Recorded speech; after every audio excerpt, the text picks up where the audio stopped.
સ્થાનિક લોકો અને માલધારી સમાજના અગ્રણીઓએ આ ગેરકાયદેસર પ્રવૃત્તિઓ અંગે જિલ્લા કલેક્ટર સહિત સ્થાનિક તંત્રને અનેકવાર લેખિત રજૂઆતો કરી છે। જો કે આ રજૂઆતો છતાં ખનીજ માફિયાઓ સામે કોઈ નક્કર કાર્યવાહી થઈ રહી નથી। તંત્રની આ નિષ્ક્રિયતાને કારણે ગૌચરની જમીન પર ખનીજ માફિયાઓનું બેફામ રાજ ચાલી રહ્યું હોવાનો ગંભીર આક્ષેપ સ્થાનિકો કરી રહ્યા છે। ગેરકાયદેસર ખનન અને પથ્થર કાઢવા માટે મોટા વિસ્ફોટોનો ઉપયોગ થતો હોવાથી આસપાસના રસ્તાઓ અને હાઈટેન્શન લાઇન નજીક પણ ભયનો માહોલ સર્જાયો છે। આ ખનન પ્રવૃત્તિ અટકાવવા અને ગૌચરની જમીનને મુક્ત કરવા માટે તાત્કાલિક કાર્યવાહી કરવાની માંગણી સ્થાનિકોએ કરી છે।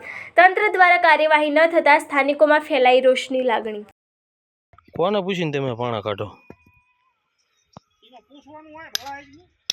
પૂછવું તો પડે ને, મંજૂરી વગર થોડા પાણા કાઢે। તમને કોઈ મંજૂરી આપી?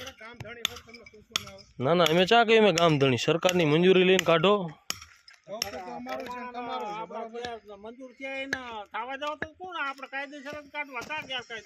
તમે લઈ આવો મંજૂરી, અમે ચા ના પાડવી।